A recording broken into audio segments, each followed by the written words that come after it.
Assalamualaikum warahmatullahi wabarakatuh. Saya perwakilan dari kelompok 3 yang beranggotakan 1. Saya sendiri Dwi Sintawati, 2 Bintan Syarifah, dan yang ketiga Satrio Ahmad Erlangga. Hadis Ahad. Pengertian hadis Ahad. Hadis Ahad adalah hadis yang jumlah rawinya tidak sampai pada jumlah mutawatir, tidak memenuhi syarat mutawatir, dan tidak pula sampai pada derajat mutawatir. Definisi hadis ahad secara singkat. Abdul Wahab Khalaf menyebutkan bahwa hadis ahad adalah hadis yang diriwayatkan oleh 1-2 orang atau sejumlah orang, tetapi jumlahnya tidak sampai kepada jumlah perawi hadis mutawatir.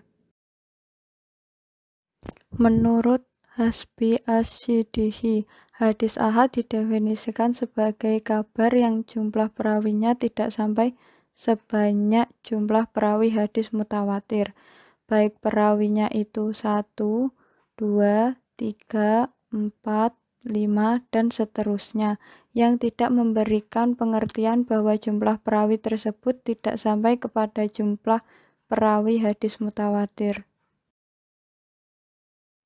Jumhur ulama sepakat bahwa beramal dengan hadis ahad yang telah memenuhi ketentuan makbul hukumnya wajib. Namun golongan Qadariyah, Rafidah, dan sebagian ahlul zahir menetapkan bahwa beramal dengan dasar hadis ahad hukumnya tidak wajib. Ulama yang lain mengatakan tidak wajib beramal, kecuali hadis diriwayatkan oleh 4 orang dan diterima dari 4 orang pula. Untuk menjawab golongan yang tidak memakai hadis ahad sebagai dasar beramal, Ibnu Qayyim mengatakan ada 3 segi keterkaitan sunnah dengan Al-Quran. Yang pertama, kesesuaian terhadap ketentuan yang terdapat dalam Al-Quran. Yang kedua, menetapkan hukum yang tidak terdapat dalam Al-Quran. Yang ketiga, menjelaskan maksud Al-Quran. Ketiga itu merupakan ketentuan yang ditetapkan oleh Rasulullah SAW yang wajib ditaati. Lebih dari itu, ada yang menetapkan bahwa dasar beramal dengan hadis ahad adalah Al-Quran, As-Sunnah, dan Ijma'. Hadis ahad terbagi menjadi 3 bagian. Yang pertama, masyhur.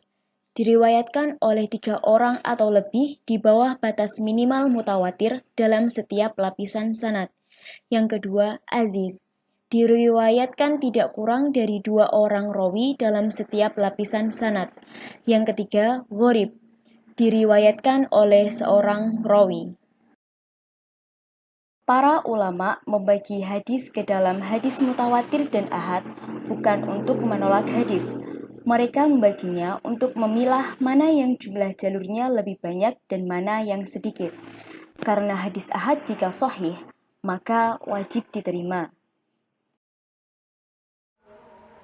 Pertama, Allah Subhanahu wa Ta'ala berfirman, "Mengapa tidak pergi dari setiap golongan antara mereka beberapa orang untuk memperdalam pengetahuan mereka tentang agama dan untuk peringatan kepada kaumnya apabila mereka telah kembali kepadanya, supaya mereka itu dapat menjaga dirinya."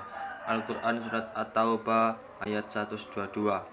Kedua, firman Allah Ta'ala, "Wahai orang-orang yang beriman, jika datang kepadamu orang fasik membawa suatu berita, maka periksalah dengan teliti."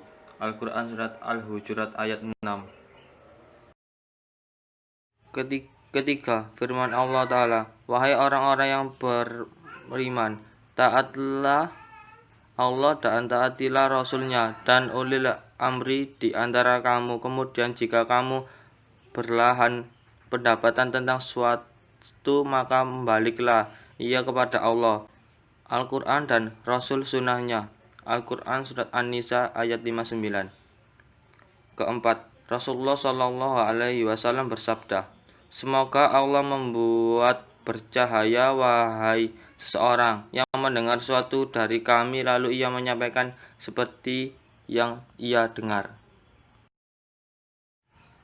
Kelima, hal yang sudah menjadi masyhur berdasarkan penukilan yang mutawatir bahwa Nabi SAW mengirimkan sahabat orang per orang, beberapa kabilah, kampung dan negeri untuk mendakwa mereka kepada Islam.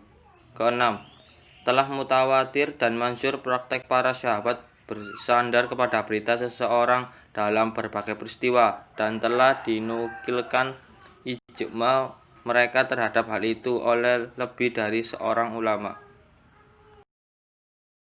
Sekian dan terima kasih. Wassalamualaikum warahmatullahi wabarakatuh.